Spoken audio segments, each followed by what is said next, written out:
Hello, everyone, and welcome to The Promised Land, a show about Manchester United and part of the 90 Min podcast network. I'm Scott Saunders, joined by Rob Blanchette, as ever, to talk about Manchester United and their exploits on and off the pitch. They've qualified for the last 8 of the Europa League with a interesting 1-0 win over Betis in the second leg of the last 16 tie on Thursday night.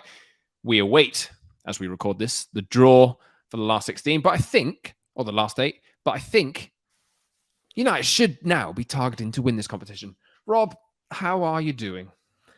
Not bad. Obviously, a good result in Betis in the end. A strange football match in many ways, and we'll break some of that down for you today. But now Manchester United are through, and the second favourites got knocked out last night, didn't they? So the best team in the world. The best team in the world, but only second favourites to Manchester United in the Europa League. So still the best team in the world, but not quite there. Unfortunate for Arsenal. Very happy to see Arsenal get knocked out last night. I think not just the manner of it, because I think, penalty shootouts are what they are. But I do think United now, it's not a clear run, but we are the favourites. We've got to be the favourites for that competition. And I would rather that Man United got a stronger draw, a harder draw in the next round rather than an easy one, because I think we deal with those situations better than maybe playing the minnows. Juventus, Roma, Feyenoord, Sevilla, all teams who are still left in the competition, and we will see what the path turns out to be over the next few weeks. So the draw is on Friday at midday. You're probably listening to this after it's happened. But I think that just a general rule is United should be targeting to win this competition and right the wrongs of 2021 when they should have won that competition and lost on penalties to Villarreal. And of course, sport is all about storylines, isn't it? So you'd either get the Paul Pogba derby, that would be interesting and fun, playing Juventus. But wouldn't it be interesting to have the Jose Mourinho derby? That would be very interesting, wouldn't it? That could be a blockbuster, isn't it? I think Roma would be a good opponent for Man United. Past versus present. Former Europa League winner with Manchester United there, Jose Mourinho, against the new school of Erik ten Hag. That sounds like a lot of fun. Yes, indeed. We will talk about the Europa League in a little bit more depth. We'll talk about United's performance in Betis. Bit loose. Got a bit weird at times. But, advancing and winning is all that matters at the moment. We'll also talk today about the Fulham game in the FA Cup at the weekend. We'll do a little bit of Jude Bellingham, because I know that people love to listen to what's happening with Jude Bellingham. And United have come back into the picture in recent days. But we'll also talk about the big story, which is the prospective new owners of Manchester United visiting Old Trafford and Carrington on Thursday and Friday. We have seen, as we record this, pictures of Jim Ratcliffe and his Ineos representatives, including Dave Brailsford, rocking up at Old Trafford to meet Richard Arnold in his open shirt and jumper, which is interesting, to say the least. We'll get into that a little bit later on, but you can subscribe to this show wherever you get your podcasts on Apple, Google, Spotify, and the likes. And you can watch us Tuesdays and Fridays twice a week as well. Through the international break, which is coming up, unfortunately, we will still be recording on Tuesdays and Fridays. We'll have to get a bit more creative. Head over to the YouTube channel, like, subscribe, join the community, leave a comment for us as well. We see those coming in and we appreciate it. And follow us on Twitter as well, at _ Scott Saunders, at _ Rob _B, and at Promisand MU for the show. Let's go to the game last night, Rob. Win, obviously, Marcus Rashford with a smashing goal, missed a couple of easy chances, got quite triggered at times. I think United fell into the trap of, Betis wanted to rattle them a little bit and make it their game. United fell into that trap in the first half. Second half was much better. But what were the big things for you? I think the big thing for me really was I'm starting to see a pattern, which is a lot of space for opposition teams to transition through in midfield. And that's a little bit of a concern, but it was fixed in the second half. Yeah, I still think, on the ball we can be better. And I think that transitions to being off the ball. And it goes backwards and forwards, Scott. So, if you're not as good off the ball for whatever reason, so last night we didn't have Anthony, and I think he's an incredibly important player in United's off-ball movement. You saw last night there was a lot of space being given there. Not blaming anyone specifically, but I think, again, when you bring in a young lad like Palestri, who's not used to the flow of the game, I think he had good moments. We'll talk a little bit more about him later. But this is maybe the issue with playing Bruno deeper at the 8, is that Bruno then has to do a lot of that box-to-box function and close down certain areas. And that's really tough, I think, for anyone, unless you're a specialist. So, yeah, I think United left a lot of space last night. But for me, the big problem was that for the first 45 minutes, certainly, is that Betis wanted to turn it into a war, and you let them. Like, if you go to their place in front of 65,000 people, that place is a cauldron, an old school Spanish stadium where the noise levels are immense. And United just kind of played into Betis' hands, didn't they, in those early moments? So, yes, you're 4-1 up. You can maybe be a little bit more relaxed, but that's not really how it went, was it? United weren't relaxed. United were trying to fight fire with fire. In those situations going forward, Scott, and certainly next year, United need to learn to put their foot on the ball. Put your foot on the ball, slow it down, show your quality, and deny the opponent all of that fire and bluster that Betis were trying to create. But in the end, second half, you got the goal, you turned the tie. You cruised out in the end at the end of the football match, but you could have made it a little bit easier on yourself, certainly with some more big games to come. I know the international break is upon us, but United need to maybe manage themselves in these games, stage manage better than they do. Are you talking about Casemiro there by any chance? Or not on his performance, but in the fact that he remained on the pitch on a yellow card? Yes, to an extent. And I think that, I've said to you off camera that I think Erik ten Hag, rather than talk about it in his pressers before games or after games, he always gives us these kind of Easter eggs, like in his tactics. So when you look at his tactics, you think to yourself, well, why has he done that?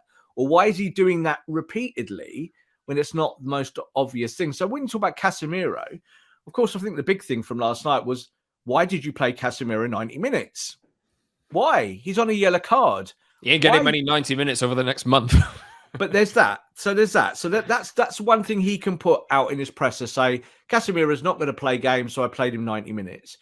But no one in their right mind, Scott, in football as a coach, leaves on a player that you could lose for the next game in that kind of environment where Betis are after you and they want blood, they want thunder. So you talk about Casemiro's performance. I think what we saw there was that a player who can control himself, and that maybe he needs to take this going forward as a number 6. And he's been suspended now for 8 matches because of a lack of control in certain areas. Now, as I said to you in the last show, I'm not going to chastise him for that and say, oh, Casemiro, be different, because he's been amazing. He really has. He's changed Man United's fortunes in midfield. But I think it does show that United are nowhere near the finished article in the middle of the pitch. And Casemiro needs to control the game a little bit more with this and not less of this, pointing to my heart. I want the balance to be correct. I said as well, Owen Hargreaves said last night that if you are in a situation where you have to avoid cards as a player, you can still be aggressive and do that. And I totally agree with that. You just need to be controlled. Don't dive in. The last 10 minutes of the match, there was 2 or 3 situations where Casemiro actively went, I'm not getting involved in this. I'm not putting my foot in, because you never know. You need to do a little bit more of that. Think smart, be smart, actually play the game and keep control. And I think that's something that he needs to take forward. And Man United need to look at players who come into the football club next in the summer who can do the same. Casemiro and Bruno Fernandes were on yellow cards. Bruno was withdrawn when the game was essentially won on the night. Casemiro played the entirety. It's also worth noting that threat of suspension will still hang over those 2 players even in the next round. The yellow cards don't get wiped off until after the quarterfinals, which is upon us next. And obviously, we will soon find out who the draw is. But I think just in general, you range from Juventus to Union Saint-Gilloise. I don't know how you pronounce that. If you're from Belgium and you feel like I butchered that, sorry, let me know. But whichever team United get, I think they should be targeting winning this competition. They also play Fulham in the FA Cup. They're in the top 4 race in a good position. I think for me last night, with Arsenal going out as well, I hate playing English teams in Europe. I just don't like it. It's not good for my heart. But United should now be looking at all of these competitions and thinking, right, let's go unbeaten. Like I think you said this, Rob. Let's go unbeaten for the rest of the season. Let's win the 2 cups and let's finish in the top 4 and use that as a base to build off for next season when you end up back in the Champions League, if you do manage to get there. And obviously the ownership will sort itself out. You'll be in a better position with your squad transformation, more new signings under your belt, and then you should be looking upwards to try and win the league title from next season. But yeah, Rob, any further thoughts on that? No, I think it's just saying there, if you win the two extra cups and you've won 3 cups in a year, that would be astonishing. Treble. Yeah, we can get T-shirts made up and hats and the lot, can't we? And we'll call it the treble like they did. We'll call it the treble like they did, but we've got real treble somewhere back in our history. But yeah, I think that you definitely should be targeting to win these competitions now, especially the Europa League, the way it is. The one team I wanted to avoid in the next round, they're out. I didn't want Arsenal. I really didn't. I didn't want that pressure to come into it. I think everyone else in the competition, there's a sliding scale of difficulty, but they're all kind of difficult, whichever way you look at it in Europe. You've just got to go and manage yourself. So this is why I think we're talking about that. Like you won the Betis game over 2 legs convincingly. 5-1 is a convincing result. There's no doubt about it.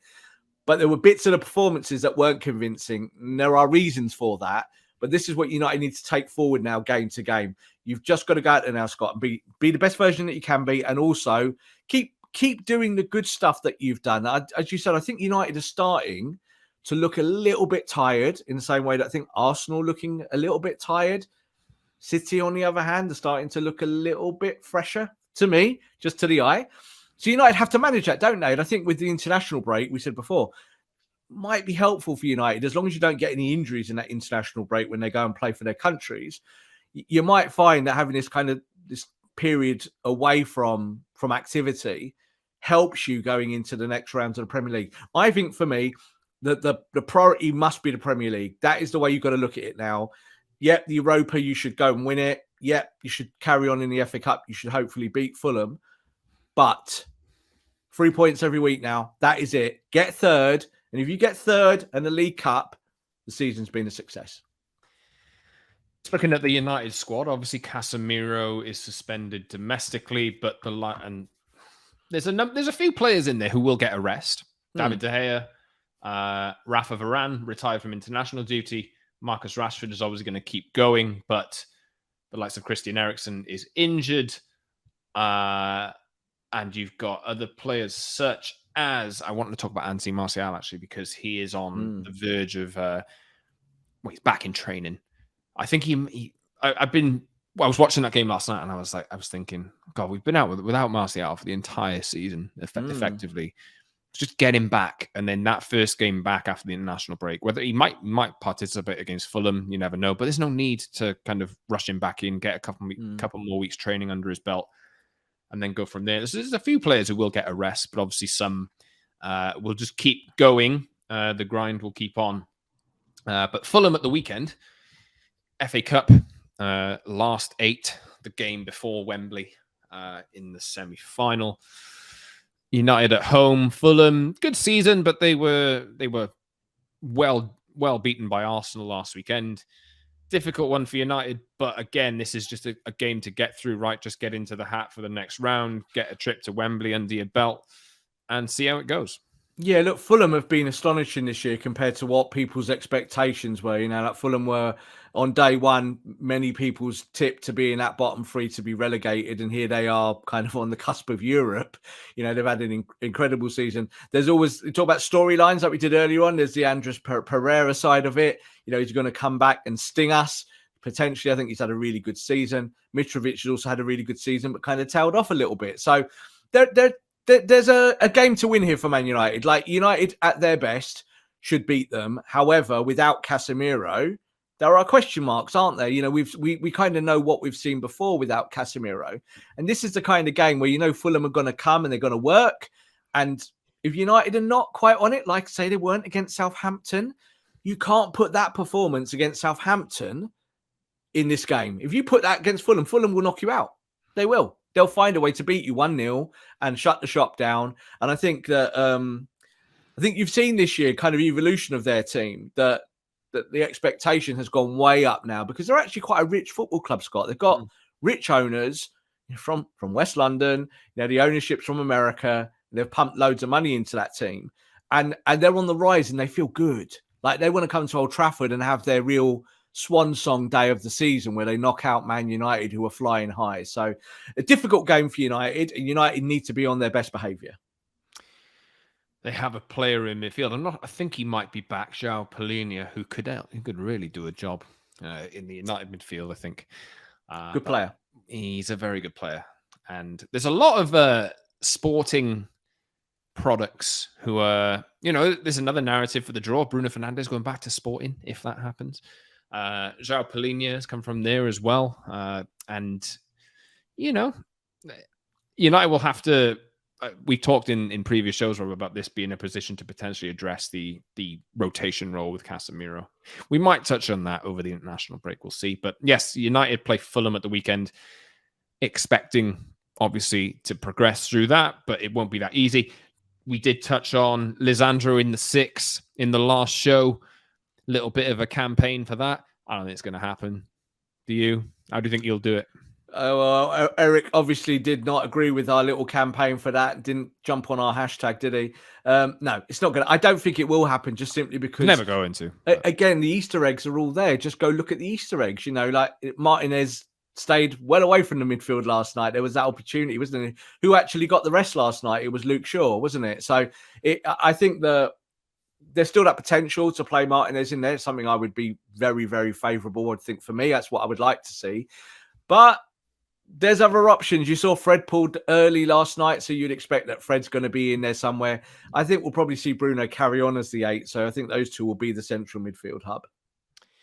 Sabitzer returning as well. Scott McTominay is the one that I think... Is he injured, Scott McTominay? I don't think he was, no. I think he might have had not, but no, I think he is available. Sorry, you're on the spot there.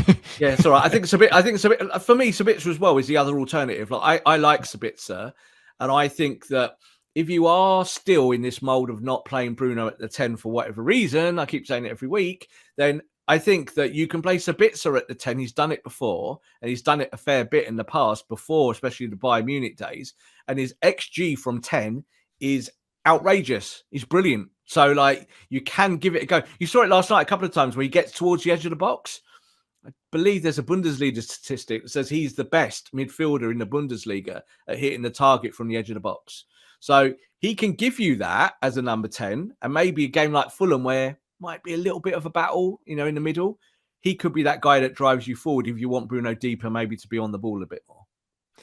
The other person that I wanted to mention in the having a break is Christian Eriksen, and hopefully he will be back not so long after the international break. Fingers crossed, because I think United could use a bit of control in midfield. And on that topic, we will transition on to other points of conversation today. Jude Bellingham. Let's do that, because Real Madrid, Liverpool, Manchester City have been named as they are the front runners to sign Jude Bellingham in the summer. But this week, it came from the Telegraph, I believe, that Jude Bellingham is of interest to Man United. And obviously, we know that is the case, for a price of £110 million. There's some interest there. Now, we haven't really touched on Jude Bellingham on these shows, Rob, but I think he's a high-profile enough player to have a discussion about. I think I have my own ideas about how this might go, but he's on the agenda. What do you think? He's on the agenda, and the reason why we're talking about him today is there's some more credible information around the potential of Manchester United making an offer, or maybe him coming to the football club. I think in weeks gone by, that hasn't really been there. When we've made inquiries, it's very much been a kind of Liverpool / Real Madrid thing, which it still kind of is. But I think the wider angle now for Man United is that Jude Bellingham has been to Carrington previously, before obviously he signed for Dortmund, came twice to Carrington, very, very serious about potentially joining Man United. And of course, when the Dortmund offer came in, which was a later offer, he decided to take that one because he wanted to play football. Now, I think in terms of what that was at that time, he was right, because I don't believe Ole Gunnar Solskjaer would have put him into his Premier League team. I just don't believe that at that point, not at his age of 17/18. Fast forward all this time later, and we know that his dad obviously had contact with United before and was very keen for his son to go to Manchester United. Now he's in this kind of new world where if he went to Man United, he would be the starter, wouldn't he? Without a doubt. He'd be the great big, English hope coming to the football club. And would that be something that appeals to him? Now, this is why the whole building saga under Ten Hag is so important, because this is what makes clubs attractive to players. On one hand, Liverpool look less attractive, don't they? Because of the issues they've got. Not according to Liverpool. Well, not according to Liverpool, but Liverpool always think they're attractive to the marketplace and to the world because they're Liverpool and they can offer all those things. Quite interesting the other night, wasn't it? When they played You'll Never Walk Alone in the Bernabeu. Like, talk about taking the mick. Like, I couldn't believe they actually played that. I know the Liverpool fans sang along. There was a reason behind it, right? I don't know. I don't like the reason, put it that way. But I'm not a Liverpool fan, so I don't care. But looking at Liverpool, they are less attractive because the moving bits at their football club, there's a lot of things that need fixing. Real Madrid, on the other hand, are maybe the opposite scale, is that there's maybe too much competition in their midfield. I said to you off camera, I think Camavinga is going to become the best midfielder in the world. And then you've got Tchouaméni. So you've got two players in there already who are brilliant. Would that affect Bellingham's status at the club? I think it really would. Depends where you played him. So it opens the market for other bidders, I think. And I look at Manchester United, and I think if United end up in the Champions League next year with the trophy in their pocket and new owners, especially the new owners part, 110 million? I wouldn't call it value, Scott. I don't think it's 110 million is enough for him. Well, I think that, again, United have got previous with Dortmund in terms of negotiating. So they didn't stumble for Jadon Sancho, did they? When Jadon was offered on the market 107 million, that was the price. United went, nope, not doing it. So I'm not quite sure whether they would do a big valuation for Jude Bellingham like that. However, if the player wants to come to United, then I do think that United will pursue it. It's the same way Jadon Sancho. Once Jadon Sancho said to United privately, I'd really like to join your club, even though people think I'm going elsewhere, then that kind of gathered pace very quickly. So it's a wait and see, but I think we have seen enough to know that Man United do need to add a primary midfielder in the summer. I think Erik ten Hag knows that as well. Midfield is a point of interest for him. Obviously, Frankie de Jong is the name always that comes up in relation to that position. Yeah, we've talked Declan Rice in recent weeks. Jude Bellingham, though, is, from what we hear, set to make a decision long term during this international break. He could join any club in the world. I'm pretty sure. Maybe apart from Barcelona, who just can't sign anyone. Yeah. But on the Real Madrid point, Rob, I think there's a natural position in that midfield for him. Luka Modric is winding his career down. Toni Kroos is winding his career down. You've got then a three in midfield there of Camavinga, Bellingham and Tchouaméni. That is a midfield for the next 15 years. He has an opportunity to join that, and they win European Cups. They see through different managers. They still win European Cups. You've got Fede Valverde, who can slot in there, but he can also play on the right side. You got Kylian Mbappe, who'll end up there in the next few years. You got Endrick, who will end up there in the next few years. That is a hell of a prospect for him. I know Real Madrid are confident on it. Liverpool are confident on it, but they have their own challenges with getting into the Champions League and the potential issues with finance there, although some insist that they have kept their powder dry, so to speak, in order to sign Bellingham, but they need more than Jude Bellingham in midfield. Man City, you even saw Jack Grealish yesterday saying, come to City on Jude Bellingham's Instagram, or on a comment that he made. So City are in there. They're feeling pretty confident as well, but also don't rule out Jude Bellingham signing a new contract with Dortmund. That could be something that happens as well. With a release clause. With a release clause, which... And if he does want to join Liverpool, the way I look at it is, and Liverpool fans will tell you differently to this, but Why would you take the risk of joining Liverpool when they're on the cusp of a rebuild? Give it another year if you really want to join Liverpool that much and see if the rebuild is actually going to succeed next season. Because But not why everyone does is he? certain. Yeah, why does he want to join Liverpool? This is The why idol is Steven Gerrard. Oh God, like you're Steven Gerrard, who is not at Liverpool anymore. Do you know what I mean? It's like that move to me reeks a little bit of Man United signing Paul Pogba. That midfielder who is going to rejuvenate this big club for a lot of money, and it appealed to Paul Pogba, didn't work. Will this appeal to Jude Bellingham? But I think he's got a ton of options. Wouldn't surprise me at all, though, if he stays another year. I think the two big things for me in that, what you just said there, is that as much as like you were just saying about Real Madrid and the options, when the Madrid would have to play a midfield three if they were going to do that and house those three players who've all got different skill sets in how they play the game. But I think the biggest one, and we have to put it on the table, is that you will earn a lot more money in the Premier League. A lot. Not even, it's not a little bit anymore. It is like double, triple, quadruple. So I just think that players can't say no to that, even in the earlier part of their careers. Yes, Real Madrid will remain an incredible destination for footballers that always has been, but Real Madrid are no longer in the Galactico era. They're not. They're having to cut their powder and they're keeping it dry in a very, very, very different way. So I think that Barcelona and Real Madrid, as things stand, they're only as strong as La Liga is, and that makes them weaker. And that's a problem. So I think when you look at Jude Bellingham, I kind of with you what you just said there. I actually think a new contract is very possible with a release clause that gives him a realistic option in the marketplace, because then he can go anywhere he wants. If they put in, say, I don't know, 100 million, something like that, they don't go mad with the exit clause. If he could then, that would give him an option, wouldn't it, to go wherever he wanted in the world? Because I think 100 million is very affordable for most clubs these days. It's still a lot of money, but it is a gettable fee for any club that wants to play. The problem that buying clubs have at the moment with this is that Enzo Fernandez has just joined Chelsea for 106 million pounds. Yeah, and that's a problem. I know Enzo Fernandez has just won the World Cup, but Jude Bellingham at this stage is more proven than Enzo Fernandez was when he joined Chelsea. Yeah, and that's why you have to be aggressive in the marketplace to resist. So when United were in this position with Sancho, the 107 million, as they were quoted, and they went no, they were absolutely right to say no.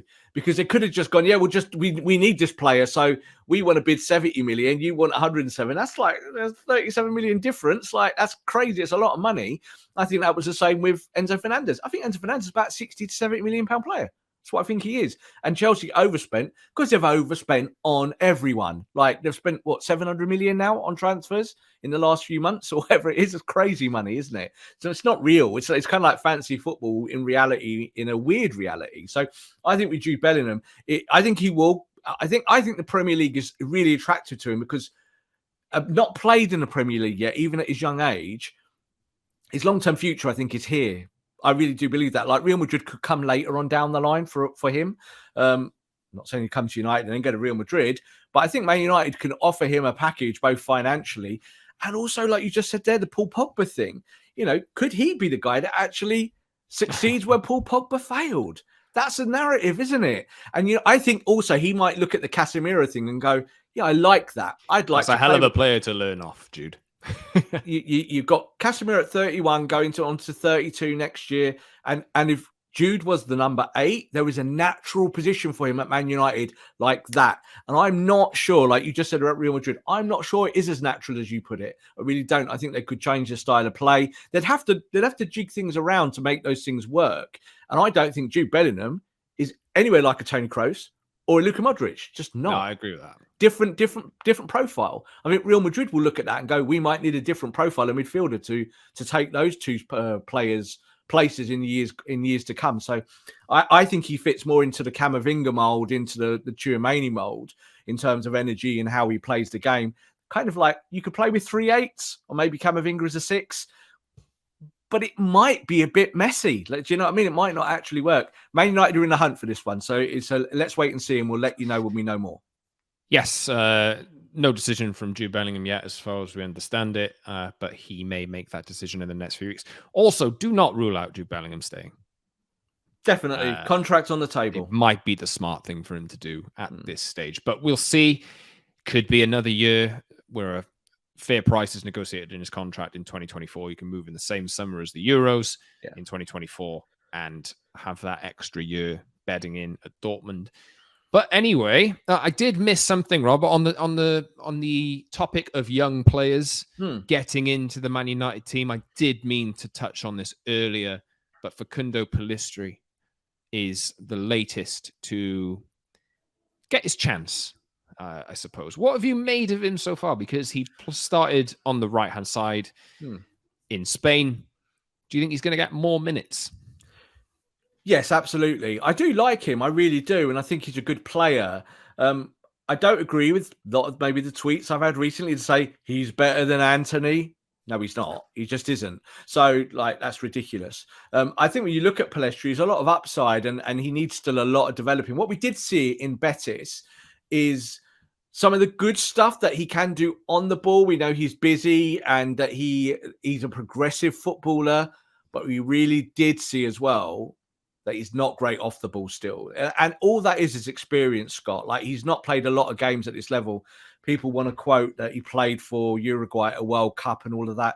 Well, that's great. I'm glad for him, but Man United week after week after week, you've got to be really ready, haven't you? So I think that the manager said it after the game as well. He was like, I know Facundo did really well, and he was kind of a little bit itchy. He was a bit like, but no, it was a good performance. Okay. That was that. So I think we'll see more Pellistri and we'll definitely see Pellistri, I think, take the Garnacho minutes. I know they play on the opposite side, but it's about rotation of those front five, maybe.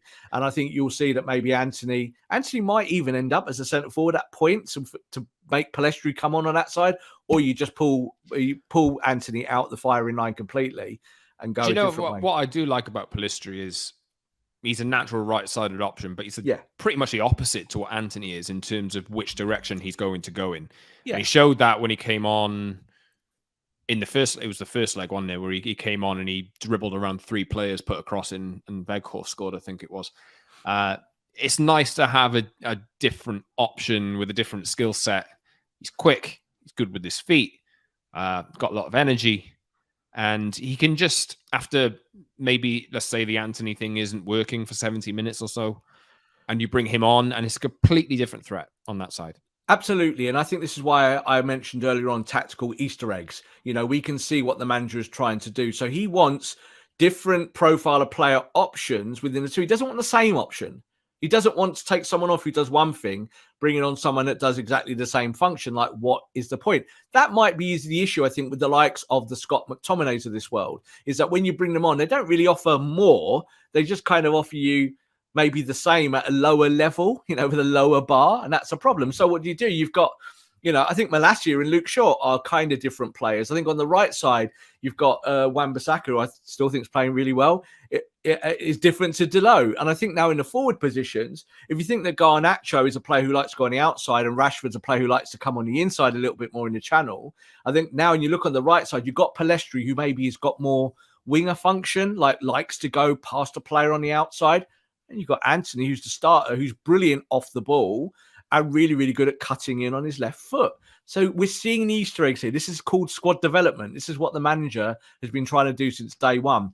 The other pertinent big issue of the week, Rob, is the fact that Manchester United's representatives, Richard Arnold, John Murtagh, etc., have welcomed to Old Trafford and Carrington delegates of the two front-facing big bidders for Manchester United. So representatives from Sheikh Jassim's party to go and buy Manchester United were at Old Trafford and Carrington on Thursday. And today, as we record this on Friday, we have seen images of Sir Jim Ratcliffe and Dave Brailsford. Sir Dave Brailsford, am I right? I think so. Rocking up at Old Trafford for their own tour. Now, reports on Thursday night said that 10 hours of meetings with the Qatar representatives took place and are thought to have been positive. Sheikh Jassim's group remain committed to buying United from the Glazer family, and a second bid is expected for the club within 10 days. They've already made indicative offers of the club, which we heard are around 4.5 billion. The timeline is that this should be done by the end of the season if it's to go through. But there's a video which was posted by Dan Rowan from the BBC on Friday morning of Jim Ratcliffe turning up at Old Trafford and meeting Richard Arnold in his smart casual wear, let's say. Dave Brailsford was there with him, as well as other representatives from Ineos. And we'll see how this goes, right? But what have you made of this, Rob? Anything you picked from this video of Sir Jim? It's quite interesting, wasn't it, that they've decided to do this very much staged press shot at Old Trafford. We've heard obviously that the consortiums and everyone involved in the bidding process wants to look at the facilities. I think Sir Jim Ratcliffe knows what's at Old Trafford and what it looks like. I think he's been here before. But it was just a whole outward nature of it to see that Richard Arnold was kind of waiting for them outside, and then Sir Jim turns up with as you said, with Dave Brailsford, and they get out the car and shake hands and do all of that. That's not something we obviously saw with the Qatari consortium over the last couple of days. That was done. We did see images. Private. We did see images. We did see images, but it's a very powerful image, isn't it? When the guy who is actually the one putting forward the bid, the face of the bid, as in this case with Jim Ratcliffe, goes to Old Trafford. That is deliberate. It's really deliberate, and it's staged, and it's something that he wants, and it's clearly something Manchester United want, isn't it? So I don't believe that Jim Ratcliffe is the favourite to buy the football club. I think he's the slight second favourite. But I do think, Scott, and I've said this to you off camera multiple times, I think the Glazers are playing a very big game here. In that the Glazers, I think their preferred option as it stands will be to refinance, to keep the club. And we know that the brothers, Glazer, Avram and Joel, would love to buy the rest of their family out and take sole control of the football club. So they're kind of bidders as well for their own club, aren't they? That's a thing. So it is, again, a wait and see. Let's see what happens in terms of who's going to put their money where their mouth is. But I've been saying that about Jim Ratcliffe now for months. Put your money where your mouth is. Well, now you've turned up at Old Trafford and you've taken that press shot today with Dave Brailsford, who I've got a lot of respect as an individual in sport. I think, the work that he's done behind the scenes in cycling over previous years has been much lauded, but obviously there was some controversy there in recent years with Team Sky. I still think that. Do you want to go into that for any extra detail for anyone listening who's not aware? I think cycling itself as a business is a tainted business. So I don't think you don't need to like cycling or not like cycling to know that there's been an incredible amount of implication there for cyclists over the years gone by. Think about the issues with Lance Armstrong and all of that, but it's endless with cycling. So Team Sky were implicated in some business around that in terms of doping, which was never really completely proved or anything like that. And of course, Dave Brailsford was the head of Team Sky at that time. So that's his background. But he built Team Sky and they became the most powerful force in cycling, and he built them from the ground up. So he's a close associate, obviously, with Team Ineos now. He's a Manchester-based person.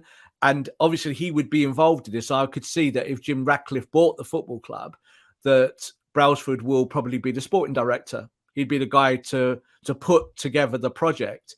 Again, I said to you, I see Dale Brailsford as almost as an executive figure who's very similar to Eric Ten Hag in kind of how he operates in terms of building. Doesn't leave any stone unturned, likes to strategize, likes to work through problems nice and slowly and find solutions. This is why, for me, my preferred option still is Jim Ratcliffe. Is Jim Ratcliffe the richest person out there compared to the Qataris? Of course not. The Qatari consortium will have more money.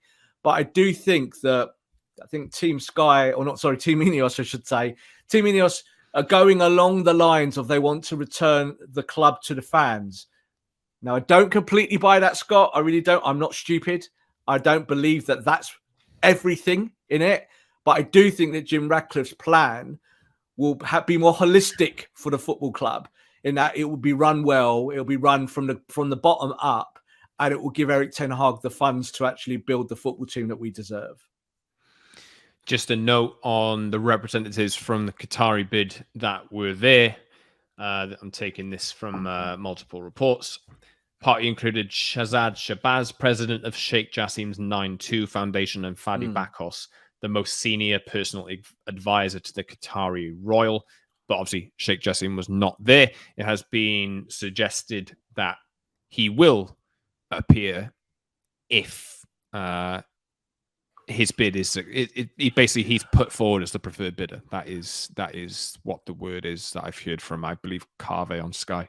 But it is strange, Scott, that this was a real good opportunity for him to turn up at Old Trafford and do what Jim Ratcliffe's done. So Jim Ratcliffe isn't stupid. He knows that, say he's playing second fiddle here and say he is second favourite just because he's got less money. What he's done today in turning up at Old Trafford and meeting Richard Arnold and doing that handshake outside the building is a powerful image. He's done that deliberately because he wants to get people on side. He does, doesn't he? And I think we're going to hear a lot from him now publicly about what he wants to do with Manchester United, because this is what we've still not heard, isn't it, Scott? We're hearing lots of, if, buts and maybes, and this guy wants to do this and this guy wants to do that. But we're not actually hearing real strategy yet, are we? So I think with Qatar, we're still being told by people that this is not the Qatar royal family. This is not the Qatar hierarchy. Yes, it is. And when we hear from them, we'll be able to question them, won't we? So we haven't heard from that yet. I think with Sheikh Jassim, I think this would have been the perfect opportunity for him to turn up and say, we're here and we want this club. He sent the intermediates there, all good, but it doesn't give you that press opportunity. So I'm sure Qatar will see this today of what's happened with Jim Ratcliffe, and they'll want to play their next card, and that will be doing something a little bit more public than just having a meeting with Richard Arnold. Yes, indeed. Let us know your thoughts on this process as it stands. Obviously, nothing is too clear at the moment, but and I'm just watching the Champions League draw. Manchester City have drawn Bayern Munich, Real Madrid have drawn Chelsea. So very interesting. Much fun for us football journalists. Yes, that is the time we've had a nightmare recording today. Just to be honest with you guys who are listening, we have had an absolute nightmare. It's taken us hours to get this episode out and to even record the episode because our software has been a bit troublesome. But I think we've got through it. I'll have to wrap up just so I don't jinx it. But yes, let us know your comments on anything we've talked about today. Jude Bellingham, United in the Europa League, United in the FA Cup against Fulham this weekend. They should be expecting to win again, but they've got to get the job done. And we're going into an international break as well, obviously. So we will be back on Tuesday to talk about the Fulham game, and we'll do a little bit. We'll take a bit of a wider look at things, I suppose, and we'll follow the ownership developments as they come. And we'll talk about the developments as they come as well. But yes, thanks for listening. Thanks for sticking with us today. Rob, sorry about all the issues, but it's not your fault. It's not my fault. But hopefully this episode comes out and nobody notices the difference. We're hoping. You just told him, Scott. I know, I just told him. I might have just given it up. But yes, subscribe to our show wherever you get your pods, Apple, Google, Spotify, and the likes. And watch us on YouTube twice a week, Tuesdays and Fridays. We usually do it. Head over to the channel, like, subscribe, join the community, leave a comment for us, as I mentioned as well. And get in touch with us on Twitter, @_Scott Saunders, @_Rob_B, and @PromiseandMU for the show. Thank you very much, Rob. We'll see you soon, everyone, for another Promised Land. Let's hope United can get through to the semi-finals of the FA Cup, and we'll debrief next Tuesday. Thanks, everyone.